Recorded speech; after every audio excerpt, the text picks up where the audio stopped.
गीता अध्याय 12 श्लोक 17.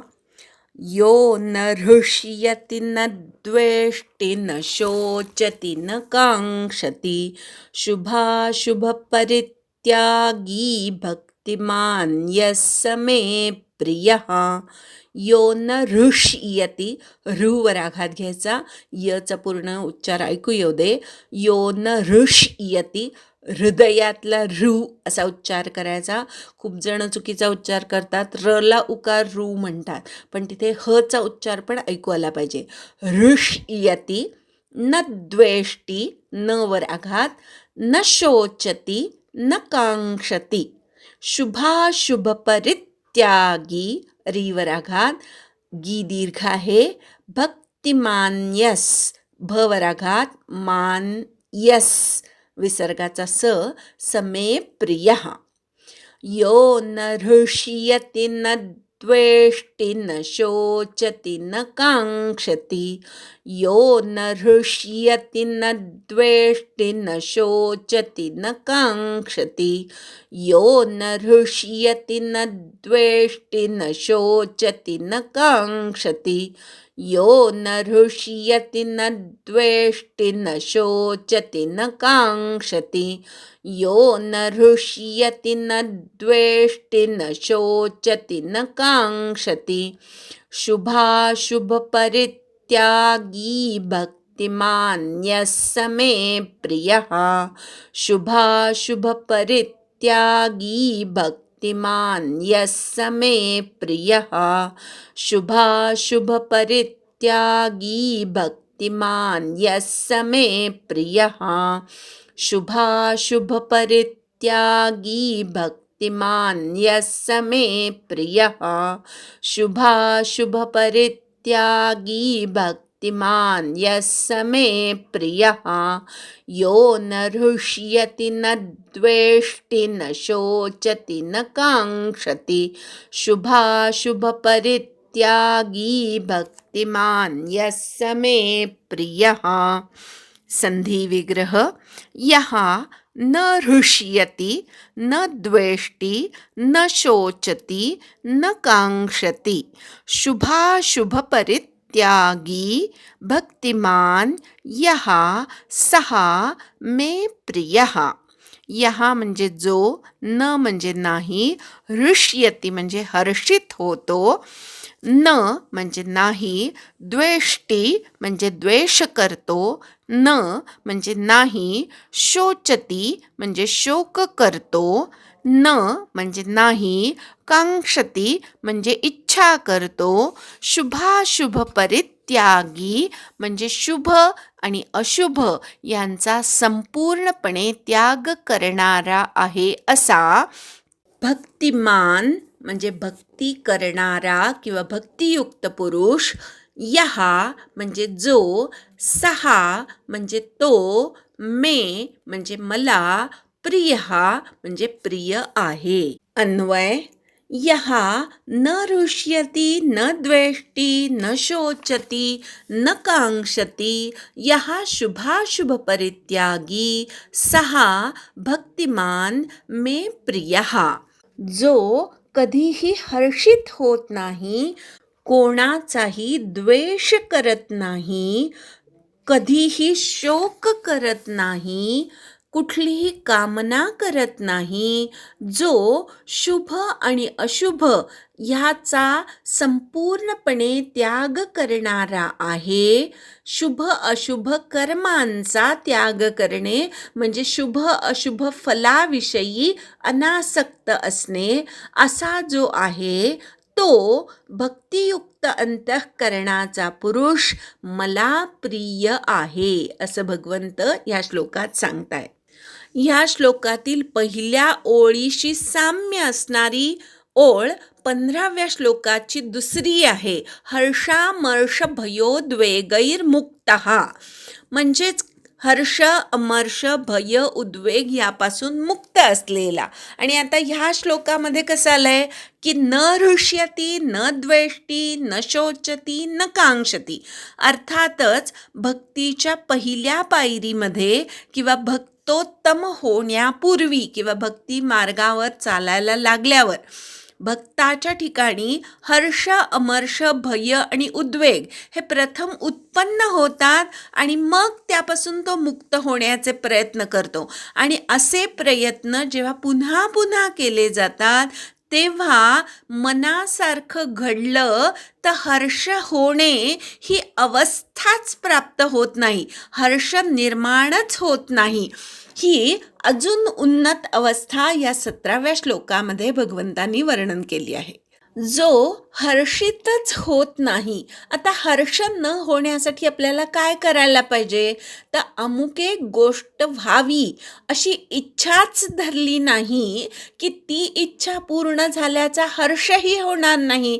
म्हणजे न हृष्यती ही अवस्था प्राप्त करण्यासाठी अमुक एक घडावं अशी इच्छाच न ठेवणारा आपोआपच हर्षित होत नाही.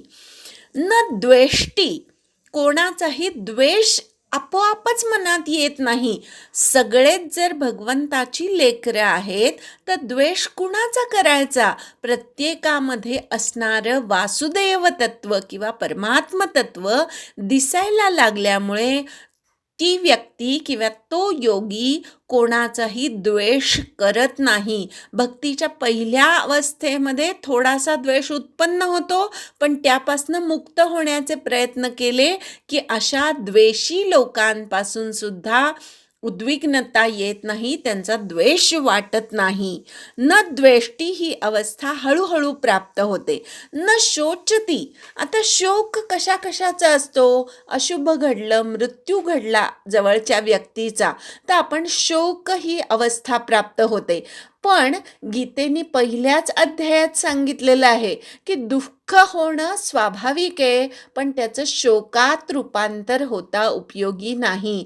शोकात रूपांतर कधी होतं, घडून गेलेल्या दुःखाला जेव्हा आपण कवटाळून बसतो किंवा पुन्हा पुन्हा तेच दुःख उगाळत बसतो. कित्येक जण स्वतःच्या जवळच्या व्यक्तीचा मृत्यू पचवू शकत नाहीत आणि असा शोक त्या योग्याच्या ठिकाणी उत्पन्न होत नाही. कारण दुसऱ्या अध्यायात सांगितलेलं आहे जातस्य हि ध्रुवो मृत्युर ध्रुवै जन्म मृतस्य च तस्माद अपरिहार्येर्थे नत्वं शोचितुमर्हसि. जन्म आणि मृत्यू हे दोन्हीही अटळ आहे, दोन्हीचा परिहार करता येत नाही. हे जाणून घेऊन एखाद्याच्या मृत्यूचा किंवा अशुभ घटनेचाही ती व्यक्ती, तो योगी शोक करत नाही. आता अशुभाचा शोक कसा करायचा नाही, हे कसं काय जमवायचं, तर शुभ अशुभ याचा पूर्णपणे परित्याग करायचा, म्हणजे अशुभाचाही शोक करावा लागणार नाही. आता शुभ अशुभ याचा परित्याग कसा करायचा ते नंतर बघू. आधी न कांक्षती हे भक्तोत्तमाचं लक्षण म्हणून भगवंतांनी सांगितलेलं आहे. आकांक्षा करायची नाही. हे कसं काय जमवायचं, जे जे घडत आहे ते भगवंताचं मनोरथ आहे हा भाव ठेवला तर आकांक्षा कुठलीही उरत नाही. ज्ञानेश्वर महाराजांनी म्हटलेलं आहे अगा जया जे विहित ते ईश्वराचे मनोगत म्हणून केलिया निभ्रांत सापडे चितो. अशा प्रकारे विहित कर्म करणं हे भगवंताचं मनोरथ आहे.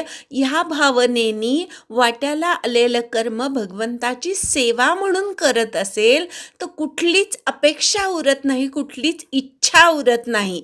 आणि मग न शोचती न कांक्षती ही अवस्था त्या भक्ताला प्राप्त होते. त्यानंतर म्हटलंय शुभाशुभ परित्यागी.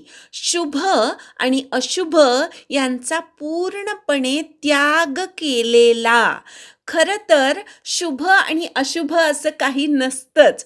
आपल्या मानण्यावर ते असतं किंवा परिणामांवर ते असतं. एक गोष्ट बघूया आणि मग तुम्हीच मला सांगा, शुभ अशुभ असं काही असतं का?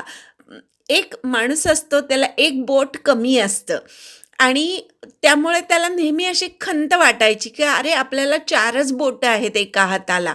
त्यामुळे त्याला त्या व्यंगाचं खूप दुःख वाटायचं. तो त्या हाताला अशुभ मानायचा की एक बोट कमी असलेला माझा हात आहे असं मानायचा. एकदा तो असाच शिकारीला म्हणून जंगलात गेलेला होता आणि जंगलात गेलेला असताना तिथल्या वनवासी लोकांनी त्याला पकडून नेलं आणि त्या टोळीमध्ये मनुष्याचा नरबळी देण्याची प्रथा होती आणि ह्या मनुष्याला पकडून नेऊन त्यांनी नरबळीसाठी त्याला अगदी सजवलं वगैरे आणि आता नरबळी द्यायचा त्यावेळेला तो नरबळी जो असतो त्याचा देह अव्यंग असावा लागतो. म्हणून त्या लोकांनी त्याच्या देहाची तपासणी केली की ह्याच्या देहामध्ये काही व्यंग नाही ना. आणि तेव्हा त्यांच्या असं लक्षात आलं की ह्याच्या एका हाताला एक बोट कमी आहे, म्हणजे व्यंग आहे. मग त्या लोकांनी, त्या आदिवासी लोकांनी त्या माणसाला सोडून दिलं, त्याचा नरबळी दिला नाही. आता तुम्हीच सांगा, इतके दिवस ज्या हाताला किंवा एक बोट नसण्याला तो अशुभ मानत होता, आता ह्या प्रसंगामध्ये तेच अशुभ त्याच्यासाठी शुभ ठरलं की नाही? म्हणजेच शुभ किंवा अशुभ असं खरं तर काही नसतं. त्याच्या परिणामांवर किंवा आपल्याला हवा तो परिणाम मिळाला नाही तर आपण त्याला अशुभ मानतो आणि हवा तो परिणाम मिळाला तर शुभ मानतो. अजून एक उदाहरण सांगते. शेण जे आहे ते शुभ आहे का अशुभ आहे? याचं उत्तर शुभही नाही आणि अशुभही नाही. जर तेच शेण शेतामध्ये पडलं तर त्याचं उत्तम खत होतं, म्हणजे शेताच्या दृष्टीने शेण हे शुभ आहे. पण 15-20 माणसं बसलेली आहेत आणि मध्येच जर शेणाचा ढीग येऊन पडला तर त्याच्या दुर्गंधीमुळे आपल्याला ते नकोसं होईल आणि मग आपण तिथे त्याला अशुभ मानू. म्हणजेच कुठलीही गोष्ट शुभ अशुभ नसते. तिचा योग्य वापर, योग्य जागा आणि योग्य माणसाकडे ती असली तर तीच वस्तू किंवा तीच गोष्ट शुभ ठरते. पण अयोग्य ठिकाणी, अयोग्य माणसाकडे आणि अयोग्य वेळी जर तीच गोष्ट दिली गेली तर ती अशुभ ठरते. ज्याचं पूर्ण पोट भरलेलं आहे त्याला जेवायला घालणं हे शुभ कर्म. पण ज्याचं आधीच पोट भरलेलं आहे त्याला आग्रहाने खायला लावणं हे त्या व्यक्तीच्या दृष्टीने अशुभ आहे, कारण त्याच्यामुळे रोगांना आमंत्रण मिळणार आहे.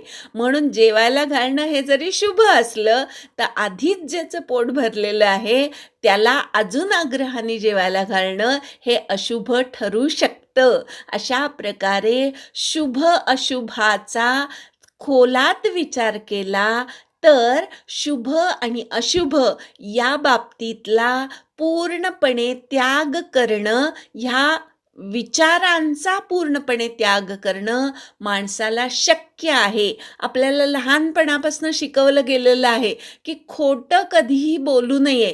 पण तेच खोटं जर एखाद्या गुप्तचराने आपल्या देशाच्या रक्षणासाठी बोललं तर ते त्याच्या दृष्टीने अशुभ होत नाही. त्या खोटं बोलण्याचं त्याला पाप लागत नाही, कारण ते बोलण्यामध्ये त्याचा स्वतःचा कुठलाही स्वार्थ नसतो. आपल्या देशाचं कल्याण व्हावं ह्यासाठी त्याने ते खोटं बोललेलं असतं.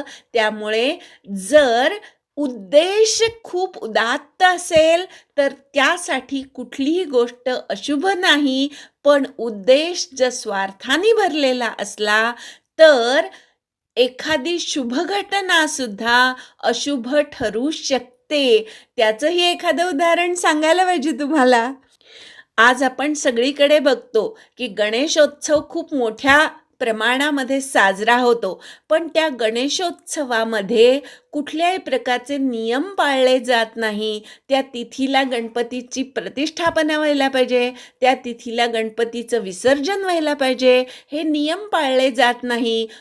भक्षण केलं जातं. व्यसनी लोकं वाटेल तसा गणपतीच्या उत्सवामध्ये धिंगाणा घालत असतात. म्हणजे दिसायला तर ती गणपतीची पूजा आहे, पण तीच पूजा अशुभ ठरू शकते जेव्हा ती योग्य प्रकारे केली जात नाही.